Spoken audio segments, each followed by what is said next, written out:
Hi hello నమస్తే నేను మీ లక్ష్మీ చౌదరిని welcome to my channel mystery మధురములు తెలుగు ఆడియో స్టోరీస్. మధురమైన మనసుకి హత్తుకునే కథలను వినాలి అంటే ఛానల్ని సబ్స్క్రైబ్ చేసుకొని ఫాలో అయిపోవాలి యార్.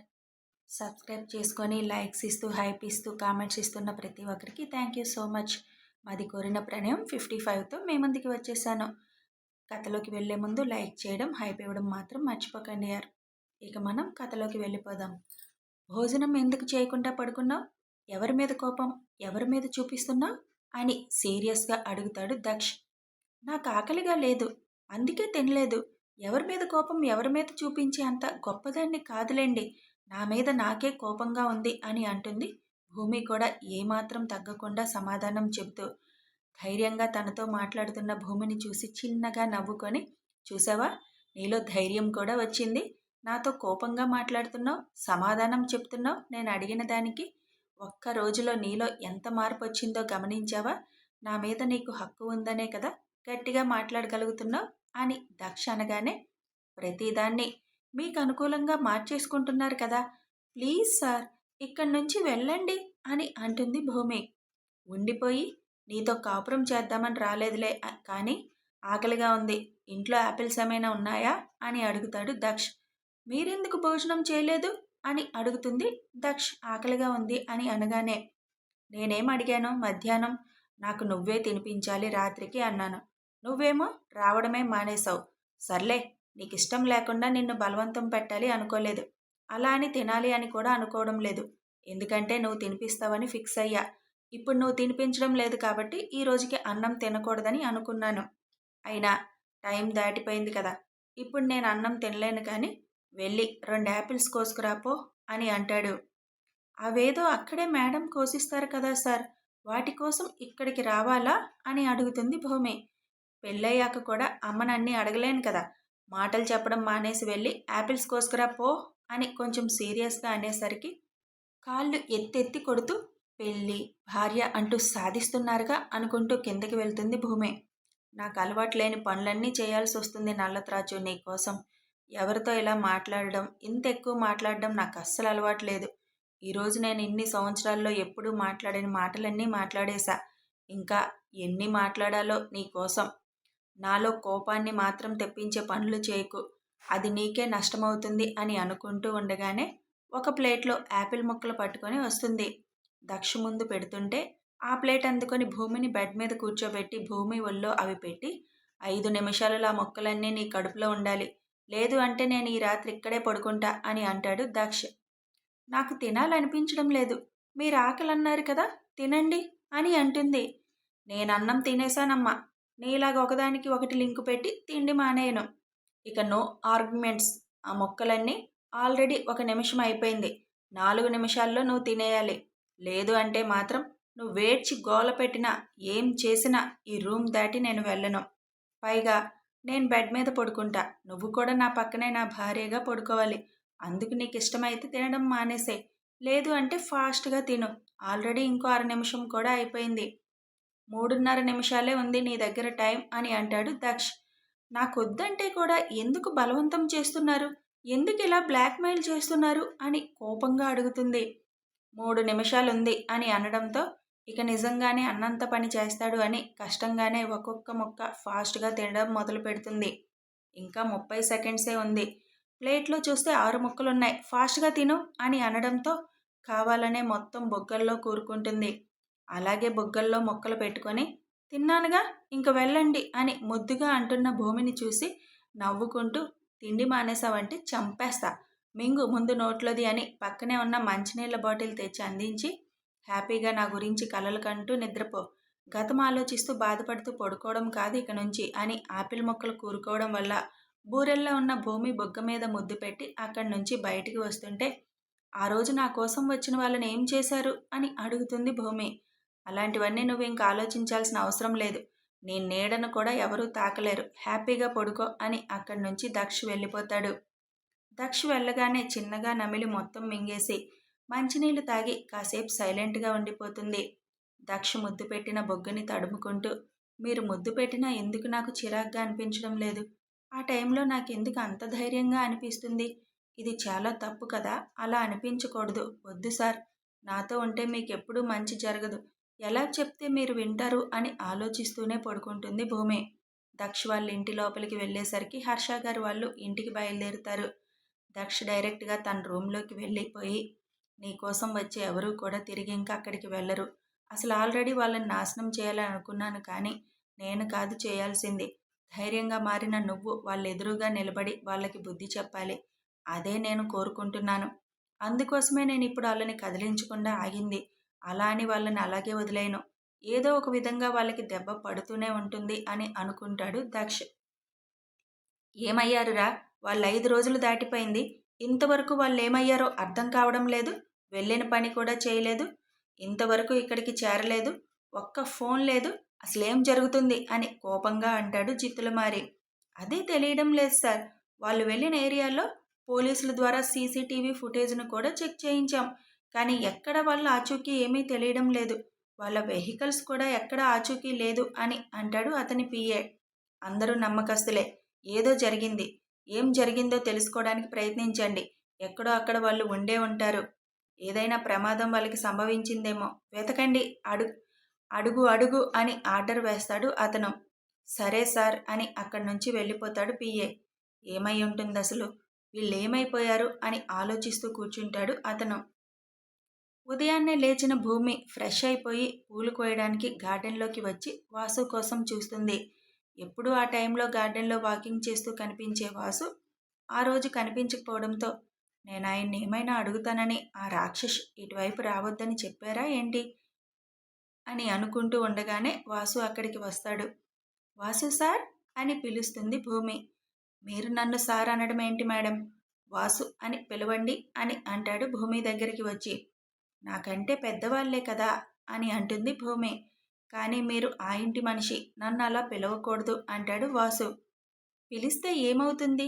అదేమీ తప్పు కాదే. సార్ వాళ్ళని మీరు సారని పిలిచి నన్ను సారని పిలిస్తే అప్పుడు సార్ వాళ్ళకి గౌరవం తగ్గినట్టే కదా అని డైలాగ్ కొడతాడు వాసు. అలాగైనా పిలుపు మారుస్తుంది అని. అలా అయితే మిమ్మల్ని భయ్యా అని పిలుస్తాన్లే అంటుంది భూమి. అంతేగాని పేరు పెట్టి మాత్రం పిలవరా అని అడుగుతాడు వాసు చిన్న స్మైల్తో. ఇప్పుడు భయ్యా అంటే మీకొచ్చిన నష్టమేమీ లేదు కదా అని భూమి అనగానే లేదులే అని అంటాడు వాసు. మిమ్మల్ని ఒకటి అడుగుతాను చెప్తారా అని అడుగుతుంది భూమి. ఏమడగాలి చెప్పండి మేడం అని అంటాడు వాసు. నన్ను మేడం అనకండి. తప్పదు. మేడం తప్ప ఇంకేమీ అనలేను.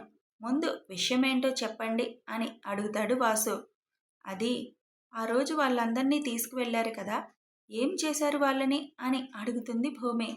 వాళ్ళ గురించి మీకెందుకు మేడం? ఇక నుంచి మీకేం కష్టం రాకుండా మీ మీద ఎవరికన్నూ పడకుండా చూసుకోవడానికి దక్ష సార్ అన్ని ఏర్పాట్లు చేసేశారు. మీరు హ్యాపీగా ఉండండి అంటాడు వాసు. ఆహా అలా కాదు. అసలు వాళ్ళని ఏం చేశారు అని అడుగుతుంది భూమి. అలాంటి వాళ్ళు భూమి మీద ఉన్న మీలాంటి వాళ్ళు ఎంతోమందికి కష్టమే. కాబట్టి వాళ్ళకి మరణ శాసనం రాసేశారు దక్ష సార్. ఏంటి అని షాక్గా అడుగుతుంది భూమి. మీకు కూడా ఈ విషయం చెప్పొద్దని అన్నారు. కానీ ఎందుకు చెప్తున్నానో తెలుసా? ఇక నుంచి మీరు భయాన్ని వీడి ధైర్యంగా ఉంటారు అని. అందర్నీ చంపేశారా? ఆయనే చంపేశారా అని అడుగుతుంది టెన్షన్తో. దక్ష సార్ తన చేతులతో ఎవరినీ చంపరు. కాకపోతే వాళ్ళు పోయేలా ప్లాన్ చేస్తారు అంతే. అయినా వాళ్ళు చేస్తే మీరెందుకు మేడం టెన్షన్ పడుతున్నారు? వాళ్ళకి తెలిస్తే చాలా ప్రాబ్లం అవుతుంది. వాళ్ళు మనుషులు కాదు అని అంటుంది భూమి కంగారుగా. ఎవరికి ఏమీ తెలీదు. తెలిసే ఛాన్సులు కూడా లేవు. దక్ష సార్ అలా ప్లాన్ చేశారు. వాళ్ళ వెహికల్స్లో వాళ్ళే భస్మం అయిపోయేలా చేశారు. మీరింక దాని గురించి ఏమీ ఆలోచించకండి. వాళ్ళు మనుషులు కాదు అంటున్నారు. వాళ్ళెవరైనా సరే వాళ్ళని వేటాడే రాక్షసుడవుతారు మన దక్ష సార్. తప్పు చేస్తే ఎవరిని వదలరు సార్. అది ఇప్పుడొచ్చింది కాదు. ఎప్పటినుంచో ఆయనకి ఆ గుణం ఉంది. ఇక ఈ విషయాలన్నీ మీరు ఆలోచించకండి. వెళ్ళండి మేడం అని అంటాడు వాసు. అంటే ఇప్పుడు వాళ్ళని కూడా ఏదైనా చేయాలని ఆలోచిస్తున్నారా అని అడుగుతుంది భూమి కంగారుగా. లేదు మేడం. ఇంకా వాళ్ళని కదిలించాలని అనుకోవడం లేదు. సార్ ప్లాన్ ఏంటో తెలియదు కానీ మీ చేత వాళ్ళకి బుద్ధి చెప్పించాలని మాత్రం సార్ ఆలోచన. మీ గతం ఎక్కడా మాట్లాడొద్దని నాకు కూడా స్ట్రిక్ట్ ఆర్డర్ ఇచ్చేశారు. దయచేసి నేను ఇదంతా చెప్పినట్టు సార్కి తెలియనివ్వకండి. మీరు ఇవన్నీ అడగకండి సార్ని. నాకైపోతుంది అని అక్కడి నుంచి వెళ్ళిపోతాడు వాసు. అందుకే అందుకే నేను గతం చెప్పంది.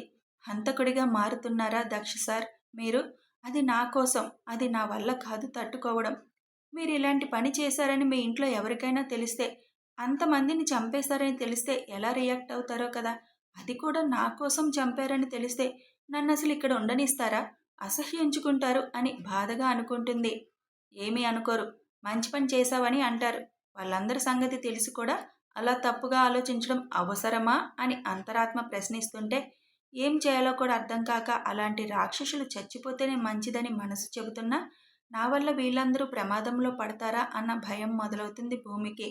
అదే ఆలోచిస్తూ పువ్వులు కోసుకొని వెళ్ళిపోతుంది.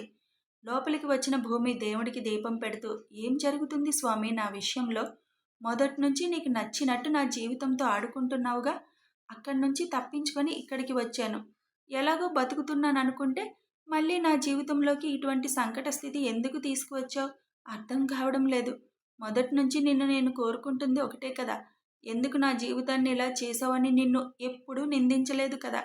కానీ నా వల్ల ఈ కుటుంబానికి ఎటువంటి ఆపద కష్టం రానివ్వకనే కదా నేను కోరుకుంటుంది. మరి మళ్ళీ ఏం చేయాలనుకుంటున్నావు?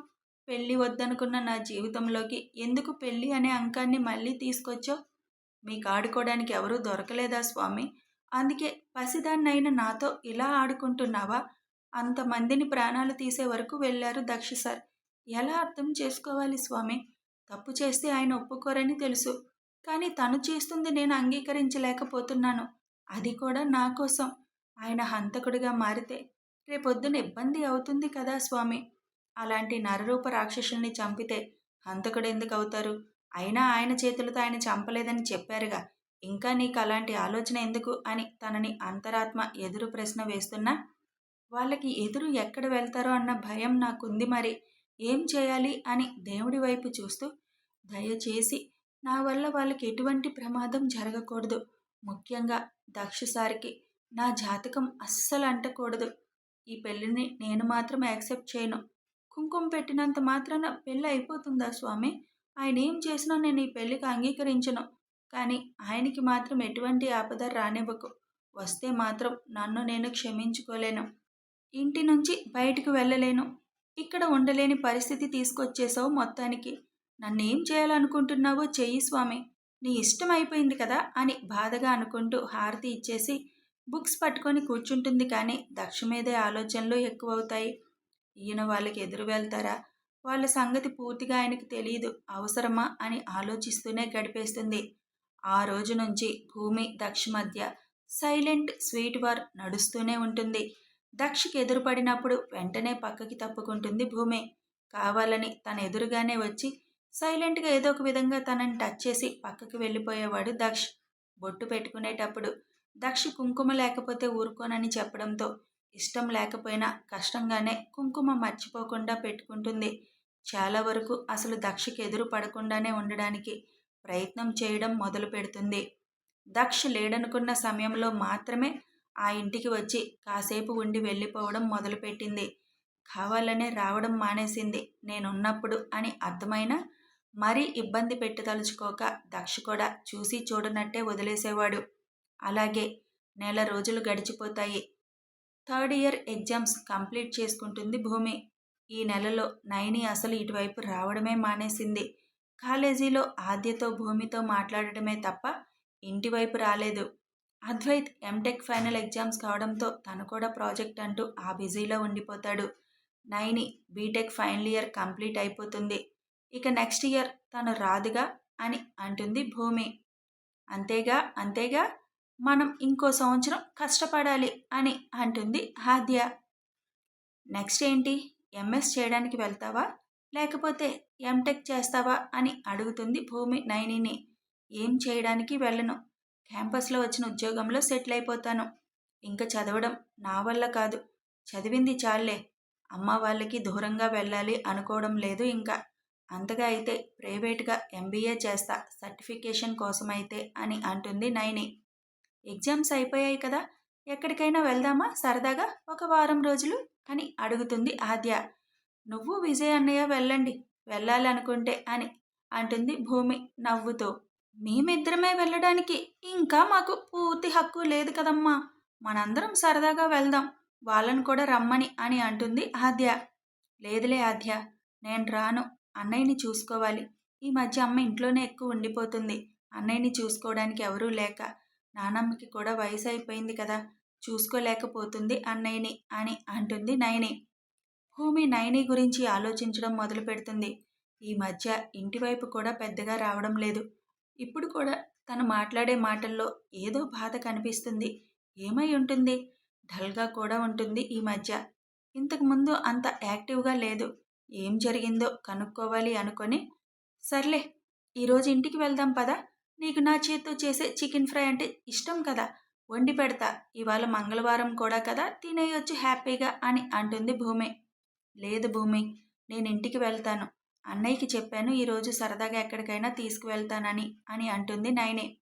వినీత్‌ని కూడా ఇంటికి తీసుకురమ్మని ఆంటీకి చెప్తానులే నేను. తనకు కూడా మనతో ఉంటే కొంచెం రిలీఫ్‌గా ఉంటుందిగా. ఎగ్జామ్స్ వల్ల నేను కూడా రాలేకపోయాను అని అంటుంది భూమి. వద్దులే భూమి అని అంటుండగానే హాయ్ అనుకుంటూ అక్కడికి వస్తాడు అద్వైత్. కథ కొనసాగుతుంది. ఇక మరి దక్షకి కనపడకుండానే ఉండాలని చూస్తుంది. జరిగే పనేనా చూద్దాం. మై డియర్స్, అల్లుకున్న బంధం సిరీస్ కూడా వస్తుంది. ఐషు శివాంశుల మధురమైన ప్రేమ బంధం చదవండి. చదివితే వదిలిపెట్టరు. ఇక ఛానల్ని సబ్స్క్రైబ్ చేసుకొని లైక్ చేసి నచ్చితే షేర్ చేయండి. Thanks for watching and listening.